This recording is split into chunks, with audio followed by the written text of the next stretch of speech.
সবচেয়ে শ্রেষ্ঠ আমল কোনটা? তার সব গুনাহগুলোকে ধুয়ে মুছে এরকম পাক পবিত্র সাফ করে দেয়। সুবহানাল্লাহ। আমরা এই ভুলটা করি।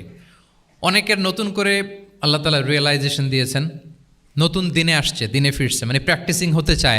এখন আপনি তারে পাইয়া এমন নিয়ম কানুন দেখাচ্ছেন, বেচারা তো বলে আগে যা ছিলাম ওইটাই ভালো ছিলাম। এরকম হয় না অনেক সময়? হ্যাঁ, ধরেন যে কোনো একজন নারী, সে হয়তো পর্দা মেনটেন করে না, একটু হিপ হপ স্টাইলে চলাফেরা করে, তো সে ভাবলো যে না, আমি তো অনেক ভুল করে ফেলছি, আমি সংশোধন হব, আমি প্র্যাকটিসিং হতে চাই। তা এখন যখন সে আপনার কাছে আসছে নাসিহাত নেওয়ার জন্য, আপনি যদি বলেন যে তোমার এই করতে হবে, বোরকা ঝুলাইতে হবে, হাত মোজা পা মোজা, পারবে? এ বলবে আগে যা ছিলাম ভালোই ছিলাম। তাকে একটু একটু করে বোঝাতে হবে, মানে এই হেজাব এটা কেন, হ্যাঁ, কাভারিং আওরা এটা কেন, কেন এটা করতে, এটা বেনিফিটটা আগে বুঝালেন। যে Islam consider women as a queen, নারীকে ইসলাম কি হিসেবে কনসিডার করে? রানী হিসেবে। তো রানীর তো একটা ড্রেস কোড থাকবে, স্পেশাল পোশাক থাকবে, এগুলো বুঝাবেন। সে যাতে একটু নিজেকে গুছিয়ে চলে, শুরুর দিকে আপনি এই বার্তা দিতে পারেন যে একটু গুছিয়ে চলতে হবে। এরপর একটু শালীন পোশাকে যেন সে অভ্যস্ত হয়, এটা বললেন। সে যখন শালীন পোশাকে অভ্যস্ত, তারপরে হেজাবের ফজিলত বললেন, সে যেন হেজাব পরে। যখন সে হেজাব পরে, এরপরে তাকে নেকাবের কথা বললেন। এইভাবে আস্তে আস্তে তাকে বোঝাতে হবে। কিন্তু একবারে যদি সব চাপিয়ে দেন, বলেন তো আওয়াজ করে, সে কি ওটা রিসিভ করতে পারবে? কারণ এই যে গ্রাজুয়ালিটি আর তাদাররুজ, এই সিস্টেমটা আপনি ভায়োলেট করেছেন, করেন নাই। মুআয ইবনে জাবাল রাদিয়াল্লাহু তাআলা আনহুকে আল্লাহ রাসূল সাল্লাল্লাহু আলাইহি ওয়াসাল্লাম তিনি ইয়ামানের গভর্নর করে পাঠিয়েছেন। তো পাঠানোর আগে he was explaining a teaching guideline to his fellow সাহাবা। ওনাকে শিখাইতেছেন, তুমি যে যাবা মুআল্লিম হিসেবে, গভর্নর হিসেবে, কীভাবে দাওয়াতটা দিবে আগে শোনো। তিনি মুআয ইবনে জাবালকে বললেন, ইন্নাকা তা'তি কওমান মিন আহলিল কিতাব। হে মুআয, জেনে রাখো, এমন একটা এলাকায় তোমাকে পাঠাচ্ছি, তারা কিন্তু আহলে কিতাব, মানে তারা হচ্ছে Jewish and Christian community, they are not Muslim, তারা কিন্তু ইহুদি খ্রিস্টান ওখানে। সো তুমি কিভাবে দাওয়াত দিবা? ফাদউহুম ইলা শাহাদাতি আন লা ইলাহা ইল্লাল্লাহ আন্না মুহাম্মাদুর রাসূলুল্লাহ। প্রথমে তাওহীদের দাওয়াত দিবা। আওয়াজ করে বলেন, প্রথমে দাওয়াত হবে কিসের? তাওহীদের। ফাইনহুম আতাউ লিযালিক, বাক্যটা খেয়াল করেন। যখন তারা এটা মেনে নিবে, এটাতে অভ্যস্ত, তারপর তুমি দাওয়াত দিবা যে আল্লাহ প্রতিদিন 5 ওয়াক্ত সালাত ফরজ করেছেন। কয় ওয়াক্ত? 5 ওয়াক্ত সালাত। আচ্ছা, ফাইনহুম আতাউ লিযালিক, যখন তারা 5 ওয়াক্তে সালাতে অভ্যস্ত হবে, তখন বলবা যে আল্লাহ তাআলা ধনীদের উপর যাকাত ফরজ করেছেন। ফাইনহুম আতাউ লিযালিক, যখন ওইটা মানবে, এরপরে বলবা রমজানের রোজা ফরজ করেছেন। সুবহানাল্লাহ, সুবহানাল্লাহ, আল্লাহু আকবার। তাহলে ধাপে ধাপে দেখেন, এই যে টিচিং গাইডলাইন তিনি দিচ্ছেন ওনার ফেলো সাহাবাকে, ফেলো ক্যাম্পেনিয়নকে, যে তুমি ইয়ামানে যে একবারে সব বিধান তুমি যা জানো, মনে করো না যে সবাই ওইটা মানবে। তারা জুইশ, তারা ক্রিশ্চিয়ান, একটু একটু করে তাদেরকে দাওয়াত দিতে হবে। তাহলে গ্রাজুয়ালিটি, পাঠদান পদ্ধতির একটা অন্যতম বিষয় হচ্ছে কি? গ্রাজুয়ালিটি, মানে ধাপে ধাপে, ধীরে ধীরে, অল্প অল্প করে বোঝানো। আচ্ছা, রাসূল সাল্লাল্লাহু আলাইহি ওয়াসাল্লাম মাঝে মাঝে কোনো কথার গুরুত্ব বোঝানোর জন্য শপথ করতেন। Drawing attention by making oath, শপথ করে কথার গুরুত্ব বোঝাতেন। তিনি বলতেন, ওয়াল্লাহি ইন্নী লা আস্তাগফিরুল্লাহ ওয়া আতুবু ইলাইহি ফিল ইয়াউমি আকসারা মিন ৭০ মাররা। আল্লাহর শপথ, আমি নবী প্রতিদিন ৭০ বারেরও বেশি তওবা ইস্তেগফার করি। কয় বারেরও বেশি? ৭০ বার। এই কথাটার তাওবা ইস্তেগফারের গুরুত্ব বোঝাতে যেয়ে তিনি শুরুতে বলেছেন ওয়াল্লাহি, আল্লাহর শপথ। এরকম অনেক হাদিসে পাওয়া যায়, তিনি বলেছেন ওয়াল্লাযী নাফসু মুহাম্মাদিন বিয়াদিহি, ওই সত্তার শপথ যার হাতে মুহাম্মাদের আত্মা। আবার মাঝে মাঝে বলেছেন ওয়াল্লাযী নাফসি বিয়াদিহি, ওই সত্তার শপথ যার হাতে আমার আত্মা। এভাবে বলে তিনি কথা শুরু করেছেন। যখন তিনি এরকম শপথ করতেন, তখন কথার গুরুত্ব বোঝা যেত। কি বোঝা যেত? গুরুত্ব বোঝা যেত। তাহলে শপথ করে মাঝে মাঝে তিনি জিনিস বোঝাতেন। আচ্ছা, আমরা আমাদের বিভিন্ন প্রেজেন্টেশন বা লেকচার বোঝানোর জন্য অনেক মিনস ইউজ করি না? আল ওয়াসাইল তা'লিমিয়া, এটাও কিন্তু রাসূল সাল্লাল্লাহু আলাইহি ওয়াসাল্লাম করতেন। আমরা কি করি? আমি তো জানি না আপনাদের আইএসসিতে ক্লাসরুমগুলো কেমন, নিশ্চয়ই সেখানে হোয়াইট বোর্ডে তো আছেন। হোয়াইট বোর্ডে কী দিয়ে লেখা হয়? মার্কার। আচ্ছা, প্রেজেন্টেশন স্লাইড মাঝে মাঝে ইউজ করেন না? বা টিচার করে কি না? তো সেটা কীভাবে করে? মাইক্রো প্রজেক্টর দিয়ে করে। এগুলো হচ্ছে আল ওয়াসাইল তা'লিমিয়া। তো রাসূল সাল্লাল্লাহু আলাইহি ওয়াসাল্লামের সময় তো এই স্লাইডও ছিল না, ডিজিটাল বোর্ডও ছিল না, হোয়াইট বোর্ডও ছিল না, হ্যাঁ, মার্কার ছিল না, ওইরকম কিছু ছিল না। তো উনি কি ইউজ করতেন? উনিও চমৎকার চমৎকার কিছু মাধ্যম ইউজ করতেন, আপনারা শুনলে অবাক হবেন। আপনাদের মনোযোগ আছে তো সবার, না? আচ্ছা, আমরা দেখি যে উনি কি কি ইউজ করতেন। উনি অনেক ধরনের ভিজুয়াল ডেমনস্ট্রেশন করতেন। ভিজুয়াল ডেমনস্ট্রেশন মানে যেটা আপনি চোখ দিয়ে দেখে শিখে ফেলবেন, বুঝে যাবেন। হ্যাঁ, visual demonstration. Physical gesture use করে এটা করতেন। ফিজিক্যাল জেস্চার, অঙ্গভঙ্গি, বাংলা কি বলে? অঙ্গভঙ্গি। রাসূল সাল্লাল্লাহু আলাইহি ওয়াসাল্লাম, এটাতে তো আর কিছু আধুনিক বিজ্ঞান, আইটি তো লাগতেছে না, কি বলেন? আমার হাত পা দিয়ে আমি একটা কিছু বোঝাচ্ছি। তো রাসূল সাল্লাল্লাহু আলাইহি ওয়াসাল্লাম কিন্তু এটা করতেন। একবার তিনি ইয়াতিমের রক্ষণাবেক্ষণ যারা করে তাদের মর্যাদা কত, ফজিলত কত, এটা বোঝাতে যে একবার তিনি বলতেছেন, আনা ওয়া কাফিলুল ইয়াতিমি ফিল জান্নাতি কাহাতাইন, আমি এবং এতিমের রক্ষণাবেক্ষণকারী জান্নাতে ঠিক এইভাবে থাকবো। এইভাবে থাকবো মানে খুব কাছাকাছি থাকবো। He will be my neighbour, very close neighbour. এবং বোঝাতে যে এই যে উস্তা আর সাব বাবা, দুই আঙ্গুল এভাবে, এই আঙ্গুল থেকে এই আঙ্গুলের দূরত্ব কতটুকু? 1 মাইল নাকি কত? একেবারে কাছে। এই আঙ্গুল থেকে আঙ্গুলের তেমন কোনো দূরত্বই নাই, মানে খুব কাছে। এটা দিয়ে তিনি বুঝালেন, আমি এবং এতিমের রক্ষণাবেক্ষণকারী ঠিক এভাবে থাকবো যেভাবে এই দুটো আঙ্গুল কাছাকাছি। আল্লাহু আকবার। তাহলে এই যে ফিজিক্যাল জেস্চার ইউজ করলেন কিনা, অঙ্গভঙ্গি, এটাকে বলে ভিজুয়াল ডেমনস্ট্রেশন। কি বলে? Visual demonstration. এবং রিসার্চাররা বলতেছেন যে approximately 80% of human learning comes through the visual demonstration. মানে আইজ দিয়ে, চোখ দিয়ে আমরা আমাদের শেখার 80% শিখে ফেলি। আমাদের শিখনের অলমোস্ট 80% আমরা দেখে দেখে শিখি। তাহলে রাসূল সাল্লাল্লাহু আলাইহি ওয়াসাল্লাম ভিজুয়াল ডেমনস্ট্রেশন করলেন, আনা ওয়া কাফিলুল ইয়াতীমি ফিল জান্নাতি কাহাতাইন। আচ্ছা, আরও দেখি হাদিসে এরকম আরও পাওয়া যায়। আমরা যে মুমিনরা ভাই ভাই, বিভিন্ন হাদিসে বিভিন্ন টেক্সটে রাসূল সাল্লাল্লাহু আলাইহি ওয়াসাল্লাম বলেছেন। এটা ইসলামের একটা খুব মৌলিক কথা, আমরা সবাই জানি না? আমরা সবাই কি? এই অডিটোরিয়ামে আমরা যারা বসে আমরা সবাই কি? আল মুমিনু আখুল মুসলিম, একে অপরের ভাই।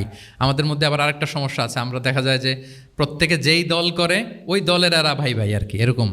এই হাদিসের একটা নিজস্ব অর্থ বলয় আমরা করে নিয়েছি যে ভাই ভাই ঠিক আছে, বাট আমি এই দলের, সো আমরা ভাই ভাই। আচ্ছা, ওরা ওই দল, তো ওরা কি নিজেরা নিজেরা আসলে কি এই ভাই ভাই নাকি? না, যারাই কালেমা শাহাদাতে বিশ্বাসী, যারা আমাদের কেবলাকে কেবলা মানে, যারা ঈমান এনেছে, তারা সবাই আমরা কি? ভাই ভাই। এই যে আমাদের ভ্রাতৃত্বের বন্ধনটা যে খুব অটুট এবং মজবুত, সুদৃঢ়, এটা বোঝানোর জন্য রাসূল ইসলাম একবার বললেন, আল মুমিনু লিল মুমিনি কাল বুনিয়ান। মুমিন যে ভাই ভাই, এই ভ্রাতৃত্বের বন্ধন হচ্ছে সুদৃঢ় প্রাচীরের মতো। ইয়াশুদ্দু বা'দুহু বা'দা, one side strengthening the other. একটা বড় প্রাচীর, যেমন এই বিল্ডিংটা যেমনি এই পাশ ওই পাশটাকে মজবুত করে ধরে রেখেছে, ওই পাশ যেমনি এটাকে মজবুত করে ধরে ঠায় দাঁড়িয়ে আছে বছরের পর বছর, যুগের পর যুগ। রাসূল সাল্লাল্লাহু আলাইহি ওয়াসাল্লাম বললেন, মুমিন যে ভাই ভাই, তাদের সম্পর্কটা এরকম সুদৃঢ়। কতটা সুদৃঢ়? এটা বলতে যে ওয়াশাব্বাকা বাইনা আসওয়াবিহি, তিনি হাতের এই 5 আঙ্গুল, এই 5 আঙ্গুলের ভেতরে ঢুকাই দিলেন। এরকম ধরেন তো একটু সবাই। আচ্ছা, ঢুকিয়ে একটু চাপ দেন। এখন ব্যাপারটা অনেক মজবুত হয়ে গেল না? হ্যাঁ, কেউ চাইলে কি সহজে ছোটাতে পারবে? না। তাহলে এই যে আরেকটা ভিজুয়াল ডেমনস্ট্রেশন পাইছেন, পেয়েছেন?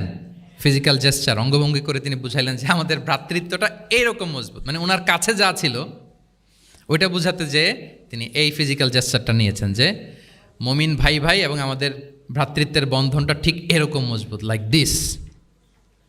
তাহলে এটাকে বলে ভিজুয়াল ডেমনস্ট্রেশন, যেহেতু এতে করে সাহাবারা সহজে বুঝতো, এটা দিয়ে সহজে বুঝলো। আবার মাঝে মাঝে তিনি ড্রয়িং করেছেন। আমাদের মতো ডিজিটাল সিস্টেমে ড্রয়িং করে না, এখন তো খুব ইজি। তো তিনি কীভাবে ড্রয়িং করেছেন, একবার সাহাবিদেরকে নিয়ে তিনি মরুভূমির মাঝখানে খেজুরের ডাল নিয়ে একটা স্ট্রেট লাইন, সরল রেখা আঁকলেন।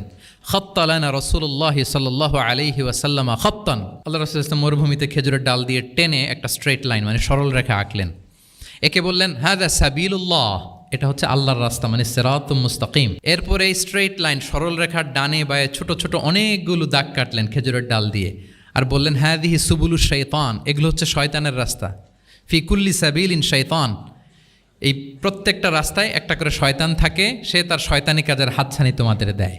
তাহলে খেজুরের ডাল দিয়ে একটা স্ট্রেট লাইন, সরল রেখা করে বললেন এটা সিরাতুম মুস্তাকিম, সাবিলুল্লাহ, আর ডানে বায়ে ছোট ছোট দাগ কেটে বললেন এগুলো হচ্ছে সাবিলুশ শয়তান। ওই পথে, শয়তানের হাতছানি দেয়া পথে কভু যাওয়া যাবে, বরং সিরাতুল মুস্তাকিমে থাকা লাগবে। তাহলে এই যে ভিজুয়াল ডেমনস্ট্রেশন ব্যাপারটা ক্লিয়ার হয়েছে না? কাফিলুল ইয়াতিমি কাহাতাইন শাব্বাকা বাইনা আসাবিহি খাত্তালানা রাসূল সাল্লাল্লাহু আলাইহি ওয়াসাল্লাম খাত্তা। তাহলে এভাবে ওনার সাধ্যের নাগালে যা যা ছিল সাহাবাদেরকে আরও বোঝাতে ভালো করে, to clarify the issue, to visualise the matter, রাসূল সাল্লাল্লাহু আলাইহি ওয়াসাল্লাম এগুলোর ব্যবহার করেছেন। এরপর মাঝে মাঝে সাহাবীদের মস্তিষ্কের যাতে ব্যায়াম হয়, শিক্ষার্থীর কল্পনার জগতে কোনো কিছু চিত্রায়িত করা, এতে করে মস্তিষ্কের ব্যায়াম হয় আর কি, to enhance the power of imagination, আপনার ইমাজিনারি পাওয়ারকে ডেভেলপ করবার জন্য। রাসূল সাল্লাল্লাহু আলাইহি ওয়াসাল্লাম হাদিসে এরকম অনেক কথা বলেছেন যে তোমরা একটু ভাবো তো, এরকম হইলে কেমন হয়, এমন হইলে কেমন হয়, তেমন হইলে কেমন হবে। এই কথাগুলো যখন বলতেন সাহাবারা ভাবনার জগতে হারিয়ে যেত, ভাবতেন, কল্পনার রাজ্যে হারিয়ে যেতেন, ওনাদের মস্তিষ্কের ব্যায়াম হতো, ইমাজিনেশনের যে পাওয়ার এটা ডেভেলপ করতো, এমনটা পাওয়া যায়। রাসূল সাল্লাল্লাহু আলাইহি ওয়াসাল্লাম একবার বললেন, আরাআইতুম লাউ আন্না নাহরান বিবাবি আহাদিকুম ইয়াগতাসিলু মিনহু কুল্লা ইয়াউমিন খামসা মাররাতিন হাল ইয়াবকা মিন দারানিহি শাই। আচ্ছা বলো তো, তোমরা একটু ভাবো তো, কল্পনার রাজ্যে হারিয়ে যাও, ভেবে দেখো তো, ধরো যে তোমার বাড়ির সামনে একটা ঝর্ণাধারা আছে বা একটা চমৎকার লেক আছে যেখানে স্বচ্ছ স্ফটিক পানি, তুমি যদি প্রতিদিন ওই ঝর্ণায় যেয়ে বা ওই লেকে নেমে 5 বার গোসল করো, তোমার গায়ে কোনো ময়লা থাকবে আর? সাহাবারা কল্পনা করে বলে না, মনে মনে ভাবতেছে যে গোসল করতেছে, 5 বার গোসল করার পরে আর আমার গায়ে দুর্গন্ধ, ঘামের গন্ধ থাকবে কি করে? না, কোনো ময়লা থাকবে না। সাহাবারা বলল, লা ইয়া রাসূলুল্লাহ লা ইয়াবকা মিন দারানিহি শাই। রাসূল ইসলাম তখন বললেন, ফাকাযালিকা মাসালুস সালাওয়াতিল খামস, এটা হচ্ছে 5 ওয়াক্ত সালাতের দৃষ্টান্তের মতো, ইয়ামহুল্লাহু বিহিন্নাল খাতায়া। কারো ঘরের সামনে যদি একটা স্বচ্ছ লেক থাকে, পানির ফোয়ারা, সে যদি 5 বার গোসল করে তার গায়ে যেমনি কোনো দুর্গন্ধ, ময়লা, আবর্জনা কিছু থাকে না, কেউ যখন 5 ওয়াক্ত সালাত আদায় করে তখন এই সালাতও তার সব গুনাহগুলোকে ধুয়ে মুছে এরকম পাক পবিত্র সাফ করে দেয়। সুবহানাল্লাহ। বুঝে গেলেন যে সালাওয়াতুল খামস কিভাবে আমাদের পাপ মুছে ক্লিনজিং করে, এটা সাহাবারা ইজিলি বুঝে গেলেন। তাহলে ভেবে দেখো তো, চিন্তা করো তো, এটা বলে বেসিকলি দ্য পাওয়ার অফ ইমাজিনেশনকে রাসূল সাল্লাল্লাহু আলাইহি ওয়াসাল্লাম এনহ্যান্স করার চেষ্টা করলেন। এভাবেও সাহাবাদেরকে তিনি মাঝে মাঝে বুঝাতেন। রাসূল সাল্লাল্লাহু আলাইহি ওয়াসাল্লাম মাঝে মাঝে দেখা যায় যে সহজ করে বুঝাতে যে রূপক অর্থবোধক শব্দের প্রয়োগ করতেন, মাজাজ বা ইস্তেআরা। তো মাজাজ বা ইস্তেআরা মানে হচ্ছে মেটাফোর, কোনো জিনিসকে আরও সহজ করে বোধগম্যময় করতে রাসূল সাল্লাল্লাহু আলাইহি ওয়াসাল্লাম এই মেটাফোরকে ইউজ করতেন। যেমন রাসূল সাল্লাল্লাহু আলাইহি ওয়াসাল্লাম নারীদের প্রতি সদয় হওয়ার জন্য পুরুষদেরকে তিনি বলেছেন রিফকান বিল কাওয়ারির, অর্থাৎ কাঁচগুলোর সাথে ভালো আচরণ করো, মানে কাঁচগুলোকে দেখে রেখো। কাচের পাত্র দিয়ে তিনি নারীদেরকে, স্ত্রীদেরকে বুঝিয়েছেন রিফকান বিল কাওয়ারির। আচ্ছা বলেন তো, কাচের গ্লাস, প্লেট, তৈজসপত্র এক বাড়ি থেকে যদি আরেক বাড়িতে, লেটসে আপনি বাসা শিফট করবেন, আপনার কাছে অনেক কাচের তৈরি গ্লাস, প্লেট, তৈজসপত্র আছে, চট্টগ্রামের এই থানা থেকে ওই থানায় আপনি বাসা চেঞ্জ করবেন, এগুলো নেওয়ার সময় আপনারা কি করেন বলেন? র্যাপিং করে, এক্সট্রা প্রিকশন নিয়ে খুব সাবধানে এটাকে ধরতে হয়, রাখতে হয়, সেট করতে হয়, নামাতে হয়, ঠিক কিনা বলেন? এটা বোঝাতে যে নারীদের সাথে কোমল আচরণ করো, সদয় আচরণ করো, এটা বোঝাতে যে রাসূল সাল্লাল্লাহু আলাইহি ওয়াসাল্লাম বলেছেন রিফকান বিল কাওয়ারির। একবার স্ত্রীরা, আমাদের আম্মা জানেরা রাসূল সাল্লাল্লাহু আলাইহি ওয়াসাল্লামের সাথে সফরে যাচ্ছেন, খুব সম্ভবত হজের সফরে। তো ওনারা যখন পালকিতে চড়বেন, ওখান থেকে হাওদাজে উঠাবেন, খুব দ্রুত তাড়াহুড়ো করে কিছু লোকজন ওই পালকি উঠাচ্ছিল। তখন রাসূল সাল্লাল্লাহু আলাইহি ওয়াসাল্লাম বললেন, ওয়াই হাক ইয়া আনজাসা সাউকাকা রিফকান বিল কাওয়ারির, খুব সাবধানে নিয়ে যাও, কাজগুলোকে একটু দেখে শুনে নাও, কাচের বোতলগুলো, গ্লাসগুলো দেখে শুনে নাও, মানে স্ত্রীদেরকে একটু দেখে শুনে যত্নের সাথে নিয়ে নাও। তাহলে নারীদেরকে কিসের সাথে তুলনা করেছেন? কাচের গ্লাস, কাচের তৈজসপত্র, কাচের সামগ্রী, যাতে বুঝতে সুবিধা হয়। কাচের গ্লাস তোমরা যেমনি ধরো, রাখো, ডিল করো, নারীদের সাথেও এভাবে কি কোমল আচরণ করতে হবে। আচ্ছা, আমি শুরুতেই বলেছিলাম যে রাসূল সাল্লাল্লাহু আলাইহি ওয়াসাল্লামের সাহাবীদেরকে কিছু শেখানো পদ্ধতিটা মেইনলি কি ছিল? কি বেসড? কারো মনে আছে? QnA based, right? এই তো মাশাআল্লাহ, কিউএনএ মানে প্রশ্নোত্তরমূলক। সাহাবারা প্রশ্ন করতো, রাসূল সাল্লাল্লাহু আলাইহি ওয়াসাল্লাম উত্তর দিতেন। কারণ কোরআনেও আমাদেরকে উৎসাহিত করা হয়েছে, ফাসআলু আহলা যিকরি ইন কুনতুম লা তা'লামুন, যদি না জানো তাহলে আহলু যিকির বা আহলুল ইলমকে জিজ্ঞেস করে জেনে নাও। এবং রাসূল সাল্লাল্লাহু আলাইহি ওয়াসাল্লাম বলেছেন, ফাইন্নামা শিফাউল আইয়ি আস-সুআলু, অজ্ঞতার চিকিৎসা হচ্ছে প্রশ্ন করা। আপনি জানেন না তো আপনার কাজকে কি করবেন? প্রশ্ন করবেন। আপনার টিচারকে প্রশ্ন করবেন, আপনার শায়েখকে কোশ্চেন করবেন, রিসার্চারকে আপনি বারবার কোশ্চেন করতে হবে। প্রশ্ন মানে তাকে জর্জরিত করতে, যত কোশ্চেন করবেন তত আপনি শিখতে পারবেন, যত কোশ্চেন করবেন তত আপনি শিখতে পারবেন। রাসূল সাল্লাল্লাহু আলাইহি ওয়াসাল্লাম এই পদ্ধতিটা সবচেয়ে বেশি অবলম্বন করতেন। কিছু নমুনা তো আমরা ইতিমধ্যে দেখেছি। আমরা আরও ভিতরে ঢুকি। রাসূল সাল্লাল্লাহু আলাইহি ওয়াসাল্লাম মাঝে মাঝে সাহাবাদেরকে প্রশ্ন করতেন, drawing attention of the listener by throwing question, প্রশ্ন ছুড়ে দেওয়ার মাধ্যমে ওনাদের মনোযোগ আছে না নাই এটা দেখতেন। এই যে মাঝে মাঝে আমি আপনাদেরকে জিজ্ঞেস করলে দেখা যায় যে আমি বুঝতে পারি যে আপনারা আমার সাথে আছেন না নাই। আপনাদের মনোযোগ আছে তো? আচ্ছা, ঠিক আছে, প্রশ্ন করব একটু পরে। পুরো আলোচনা শেষে দিয়ে একটা প্রশ্ন করব, দেখি কে কতটুকু মনে রাখতে পারলেন। তো রাসূল সাল্লাল্লাহু আলাইহি ওয়াসাল্লাম একবার প্রশ্ন করলেন সাহাবাদেরকে, তাদের অ্যাটেনশন যাতে গ্রো করে। তিনি বললেন যে ইন্না মিনা শাজারি শাজারাতান লা ইয়াসকুতু ওয়ারাকুহা মাসালুহা ইন্নাহা মাসালুল মুসলিম হাদ্দিসুনি মা হিয়া। তিনি সাহাবাদেরকে বললেন, সাহাবারা, এক ধরনের গাছ আছে যেই গাছের পাতা কখনো ঝরে না। কি কখনো ঝরে না? আচ্ছা, এর দৃষ্টান্ত হচ্ছে মুসলিমের দৃষ্টান্তের মতো। হাদ্দিসুনি মা হিয়া, বলো তো এটা কোন গাছ? যখন বলছে কোন গাছ, সাহাবারা চলে গেছে অনেক দূরে। সহজ হলে তার জিজ্ঞেস করবে না, নিশ্চয়ই আনকমন কোনো গাছ। এবার ভাবতেছে, দেখি তো খাইবারে গেছিলাম, খাইবারের আশেপাশে কী গাছ আছে। ওই যে তাবুকে ঘুরে আসলাম, তাবুকের পথিমধ্যে ক্যাকটাস, গুলমলতা, আরবের কী কী গাছ। ঘুরতে ঘুরতে সবাই দেখেছে না ওগুলোর তো পাতা ঝরে। খুঁজতে খুঁজতে সারা দুনিয়া খুঁজে ফেলতেছে সাহাবারা, কিন্তু ওনাদের নিজেদের জাতীয় গাছ যেটা, ঘরের পিছনে যে গাছের সারি সারি, যেই গাছের ফল খেয়ে ওনারা জীবন ধারণ করেন, যেটা ওনাদের সমাজ, রীতি, ঐতিহ্য, ট্র্যাডিশনের সাথে জড়িত, ওই গাছের নামে ভুলে গেছে, ওইটা মনে করতে পারতেছে। সবাই দূরে চলে গেছে। হাদিসে এসেছে ফাওয়াকা আন্না সুফি শাজারিল বাওয়াদি, দূর দূরান্তের গাছ নিয়ে ভাবতেছে, ভেবে ভেবে হয়রান, কেউ বলতে পারে না। তখন বাধ্য হয়ে রাসূল সাল্লাল্লাহু আলাইহি ওয়াসাল্লামকে বলল, ইয়া রাসূলুল্লাহ, আপনি একটু আমাদেরকে বলে দেন যে ইয়া রাসূলুল্লাহ হাদ্দিস না মাহিয়া, এটা কোন গাছ? তখন রাসূল সাল্লাল্লাহু আলাইহি ওয়াসাল্লাম বললেন, ইন্নাহা নাখলা, খেজুর গাছ। খেজুর গাছের পাতা পড়ে না, ডাল টেনেও ছিঁড়া যায় না, খুব কষ্ট। তো এটার দৃষ্টান্ত মুসলিমের দৃষ্টান্তের ন্যায়। তাহলে কোনো সাহাবারা পারলেন না। পরবর্তীতে হাদিসের যিনি বর্ণনাকারী আব্দুল্লাহ ইবনে ওমর তখন ছোট ছিলেন। বাড়িতে যাওয়ার পথে ওমর রাদিয়াল্লাহু তাআলা আনহুকে বলতেছেন যে, বাবা, আব্বা, এটা যে খেজুর গাছ আমার কিন্তু মাথায় আসছিল। তোমারে ফারুক বলেন, বলো কি, তোমার মাথায় আসছিল, তুমি বললে না কেন?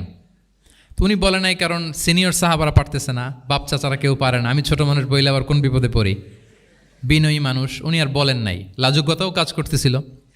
তোমারে ফারুক বললেন, যদি আজকে তুমি এটার উত্তর নবীর সামনে দিতে পারতা, আমার বুকটা এত বড় হয়ে যেত নবীর সামনে। লাল কপাল বিশিষ্ট উঁট পেলে আরবরা যত খুশি হয়, আজকে আমি তার চেয়েও বেশি খুশি হয়ে যেতাম।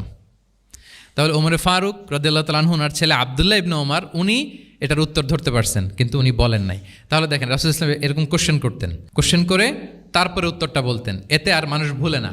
বাংলা একটা কথা আছে যে, শিখেছ কোথায়, ঠেকেছি যেথায়।